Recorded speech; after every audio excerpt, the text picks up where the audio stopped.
how to create additional FTP accounts in Plesk. This demo assumes you've already logged into Plesk. Now let's learn how to create additional FTP accounts.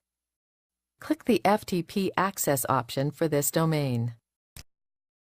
If you have multiple users that need to use FTP to upload files to your websites, you can create separate accounts for each of them. Click Add New FTP Account.